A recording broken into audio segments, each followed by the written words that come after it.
then led them to expand their perimeter of the investigation to more parts of Elmore Street. In doing so, they located a spent shell casing in the 500 block of Elmore Street. So they believe that the shooting occurred somewhere in the 500 block, but the actual disturbance may have occurred in the 800 block of Elmore Street. The investigation now really is focusing on canvassing the area. Officers had gone door to door, speaking with the neighbors, explaining to them what's going on. That's very important in an investigation like this, because as a neighborhood, we want the neighbors and the people here to feel safe. And if they are informed, then they won't worry and make things up in their mind. So we inform the neighbors, and additionally, we're looking for witnesses.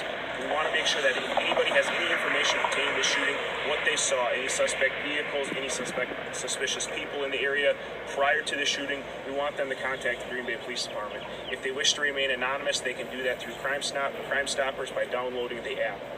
In doing so, once we canvass the area, locate any witnesses, we are going to focus on speaking to the few individuals that we do have not in custody but are speaking with, and try to understand why this occurred. We believe that this incident is not random, that these people that are involved in this disturbance that led to this shooting knew each other. So from a neighborhood perspective, and for all the people that live in the surrounding neighborhood, we want them to know that this is not random, that people there knew each other, and this is possibly why the shooting occurred. We don't know the motive yet. The investigation is still in its preliminary stages to understand why this incident occurred. But in any situation like this, it is of concern. But we work very closely as a department to ensure that we collect as much evidence, collect as many witnesses as possible to make sure we understand why this incident occurred. When this incident occurred, we worked very closely with the Green Bay Area School District. Fort Howard Elementary is less than a block away. Encompass Child Care is even probably less than that. We work very closely with the Green Bay School District to ensure the safety of all staff and all children. Schools were on temporary lockdown, but the lockdowns have since been lifted, and we will give the school district updated information as it develops. But at this point, officers are clearing the neighborhood. They've collected the evidence. They have spoken to as many witnesses, but if anybody has any information, we encourage them to contact the Green Bay Police Department or Crime Stoppers. You mentioned this is right near several schools. How important is it to respond quickly when incidents involve a potential threat to schools? Well, anytime that there's a shooting, we respond as quickly as possible. And we want to make sure that we catch the people responsible for this. In doing so, we need to protect the safety of all the students, staff, and every resident in this neighborhood. In doing so, we try to disseminate that information as quickly and methodically as possible so that people get the most up-to-date and most current relevant information so that they can make their decisions on how to respond accordingly.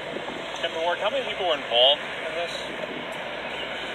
At this point, the actual numbers yet to be determined, but we believe that multiple people have been involved in this disturbance, and investigators are going to work today, tomorrow, until we understand how many people are involved in this disturbance. All right, you mentioned that it started at one location, but the actual shots fired was at a different one. So can you explain what happened in between? Did those people just run down that location? At this point, I don't know that information.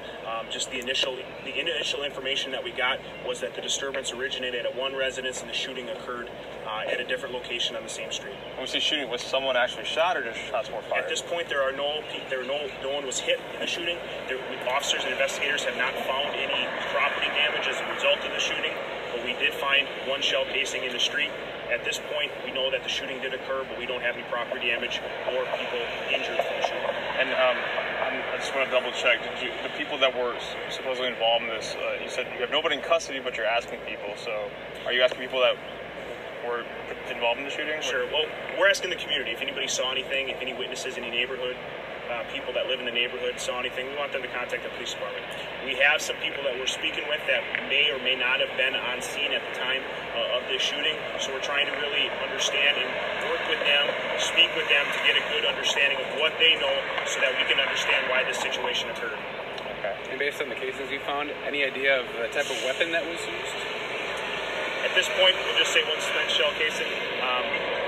I don't want people to discard the weapon if I say it was this type of caliber. So at this point, the shell casing was found.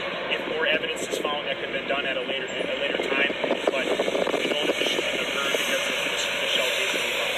Did you ever have another problem around this area? Are they known on the 800 block to have calls there all the time? Or this neighborhood is a relatively safe neighborhood. Remember one incident, one